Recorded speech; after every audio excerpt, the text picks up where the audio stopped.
Nói bóng ôn là sao tại khơi miên bóng ôn dương chỉ trần mà mình tha tại bóng ôn dương đại chỉ nè bọc cọp là bò rút mà tô cong bay mình tha bóng ôn đại quạt bọc cọp là bò rút mà tam taxi thế mà cứ quạt ban cứ ca sầm đai nơi còn bó đôi kia việc quạt từ nâng crom hôn ép muối đại quạt nom chốt lá tạc tí sỉ vì khang sọc chân chốt ngọc bầm rái được luôn say tận chút nước không sọc không ai việc quạt từ nâng apa ha nom chốt lá tạc tí sỉ đi phong đái đó còn man chna muốn cứ thu lọ miên po miên là bay môi hay mà bàn tu môi hai việc pon cho nên po miên môi đại tha rót thầm bát ăn nhát áo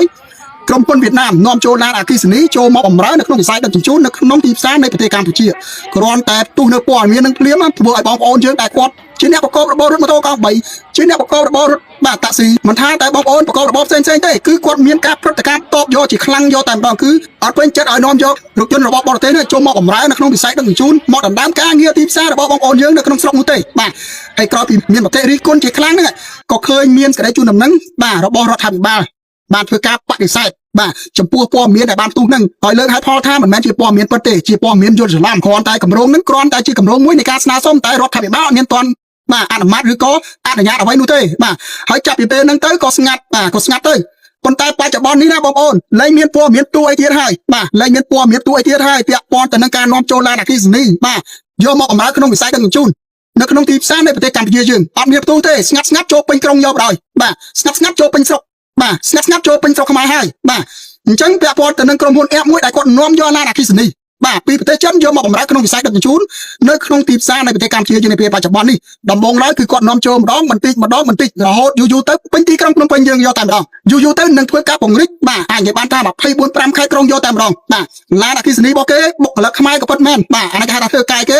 ស៊ីប្រាក់កាយគេខ្មែរលែងធ្វើការជាម្ចាស់ការខ្លួនឯងកើតទៀតហើយបាទអញ្ចឹងទីផ្សាររបស់គេលយណាស់បងប្អូនបាទដំបងឡើយគេនាំចូលមកម្ដងបន្តិចហើយទីផ្សារគេអត់ទាន់ដើរស្រួលទេអត់ទាន់មានភាពទូលំទូលាយអ្វីនោះទេដំបងឡើយគេចាប់ដើមធ្វើទីផ្សារហើយធ្វើការលបងទៅកាន់បងប្អូនយើងដែលគាត់ប្រកបរបររថម៉ូតូកង់3ដើម្បីឲ្យបងប្អូនយើងចូលរួមក្នុងការភ្ជាប់សេវាកម្មអេបរបស់គេបាទដោយគេលើកហេតុផលថាខាងក្រុមហ៊ុនគេនឹងក៏មានសេវាកម្មដឹកជញ្ជូនតាមរយៈម៉ូតូកង់3ផងដែរបាទអញ្ចឹងសម្រាប់បងប្អូនយើងខ្លះគាត់កំពុងតែមានបញ្ហាផ្លូវចិត្តបាទបញ្ហាមិនពេញចិត្តជាមួយទៅនឹងក្រុមហ៊ុនអេបនាពេលបច្ចុប្បន្ននេះក្រុមហ៊ុនធំនេះដែលគាត់គិតតែបាទប្រកួតប្រជែងនៅទីផ្សាររវាងគ្នាទៅវិញទៅមកបាទទម្លាក់តម្លៃដឹកបាទដំឡើងកម្រៃជើងសារក្នុងការយកលុយនឹងទៅធ្វើទីផ្សារផ្សេងបាទអញ្ចឹងធ្វើឲ្យបងប្អូនយើងចាប់ផ្ដើមប៉ះពាល់បាទផ្លូវចិត្តការទុកអត់ពេញចិត្តជាមួយក្រុមហ៊ុនអេបហ្នឹងទេបាទក៏កលេចឃើញក្រុមហ៊ុនអេបដែលមកថ្មីហ្នឹងបាទគេមានតម្លៃដឹកល្អគេផ្ដល់ជូនតម្លៃដឹកល្អបាទអាចនិយាយបានថាតម្លៃដឹកខ្ពស់ជាងតម្លៃក្រុមហ៊ុនអេបផ្សេងទៀតក៏សម្រាប់ចិត្តទៅជាប់ជាមួយទៅបាទប៉ុន្តែជាក់ស្ដែងណាបានតែមួយឆាវដំបងទេបាទបានតែមួយឆាវដំបងទេតម្លៃគេអត់តម្លាក់ទេប៉ុន្តែគេរៀងអាចនៅការងារឲ្យដឹកអ្នកខ្លះលឿននិយាយថាមួយថ្ងៃវងងារទេដឹកបានតែមួយជើងពីរជើងក៏មានដែរបាទឲ្យដឹកបានយ៉ាងម៉េចបើរកការ booking ចូលនេះគេក៏ក្នុងសេវាកម្មដឹកអ្នកដំណើរតាមរយៈកង់3បែរជាអូតូឲ្យចូលទៅក្នុងឡានបាទឡានអគ្គិសនីរបស់គេបាទអញ្ចឹងសរុបមកទីផ្សារគេធ្វើនេះគេហៅបងប្អូនយើងទៅភ្ជាប់ជាមួយសេវាកម្មរបស់គេហ្នឹងបាទគឺគ្រាន់តែជាសេវាកម្មមួយគ្រាន់តែជាផ្នែកមួយដើម្បីអមដំណើររបស់ឡានតាក់ស៊ីរបស់គេទេឡានអគ្គិសនីរបស់គេទេបាទបងប្អូនគ្រាន់តែជាជំរើសចុងក្រោយទេបងប្អូនគ្រាន់តែជាកង់សកួរសម្រាប់គេទេនៅពេលដែលឡានអគ្គិសនីរបស់គេណាបាទជាប់រវល់កង្វះនៅសេវាកម្មដឹកជញ្ជូននោះទើបគេទម្លាក់ការងារហ្នឹងទៅកាន់បងប្អូនបាទខ្ញុំគិតថាបងប្អូនដែលគាត់បានទៅភ្ជាប់អេបរបស់ក្រុមហ៊ុនដែលនាំចូលឡានអគ្គិសនីមួយហ្នឹងបាទគាត់ចាប់ដើមភ្លឺភ្នែកជាបដាហើយចំពោះឈ្មោះរបស់ក្រុមហ៊ុនមួយហ្នឹងខ្ញុំគិតថាបងប្អូនច្បាស់ជាស្គាល់ច្បាស់ហើយមិនចាំបាច់ឲ្យខ្ញុំបាទធ្វើការលើកឡើងនៅក្នុងវីដេអូនេះទេបាទអញ្ចឹងចំពោះក្រុមហ៊ុនដែលគាត់នាំចូលឡានអគ្គិសនីបាទរបស់ចិនចូលមកទីផ្សារដឹកជញ្ជូនរបស់ប្រទេសកម្ពុជាយើងទីផ្សាររបស់គាត់អត់ស្រួលទេណាបងប្អូនបាទ booking កង់3ចូលឡានយកឡានមកដឹកគិតតម្លៃស្មើកង់3ទីផ្សារបែបនេះគេហៅថាទីផ្សារវាយសម្រាប់អ្នកប្រកបរបររថម៉ូតូកង់3ដោយទាំងអ្នកប្រកបរបររថតាក់ស៊ីតាមអេបទៀតបាទមិនថាតែអ្នកប្រកបរបររថតាក់ស៊ីតាមអេបទេ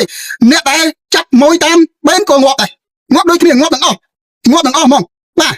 បើគេយកឡានអគ្គិសនីមកដឹកគេគិតតម្លៃកង់3តម្លៃថោកបំផុតដែលដឹកអ្នកដំណើរគឺតម្លៃកង់3នឹងតែម្ដងបាទហើយបើគេធ្វើទីផ្សារអញ្ចឹងគេស្មើនឹងទីផ្សារវាយសម្រាប់អ្នកប្រកបរបរផ្សេងទៀតនៅក្នុងវិស័យដឹកជញ្ជូនទូទៅយកតែម្ដងបាទខ្ញុំហ៊ាននិយាយចឹងតែម្ដងបាទហើយបងប្អូនចាំមើលបើសិនជាអត់មានស្ថាប័នពាក់ព័ន្ធមួយណាប្រតិកម្មតបបាទអត់មានចំណាត់កា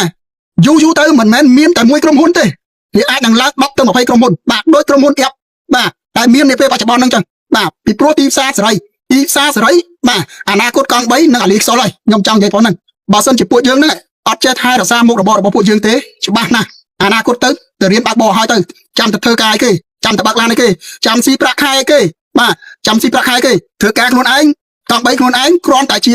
ដៃគូបើកបរមួយទេណាសម្ពាធគ្រប់យ៉ាងចុះតម្រាំធ្វើការស៊ីប្រាក់ខែគេបងប្អូនគិតទៅតើវាស្រួលអត់បាទអញ្ចឹងសរុបមកបើសិនជាបងប្អូនមិនជារលឹកនៅតែបណ្ដោយឲ្យក្រុមហ៊ុនដែលនាំចូលឡានតាក់ស៊ីចិនហ្នឹងយកមកកន្លុកទីផ្សារនៃវិស័យដឹកជញ្ជូននៅក្នុងប្រទេសកម្ពុជាយើងទៀតអានពុតទៅបាទដូចខ្ញុំលើកឡើងអញ្ចឹងគឺយើងព្យាយាមស្វែងរកមុខរបរថ្មីឲ្យហើយទៅបាទ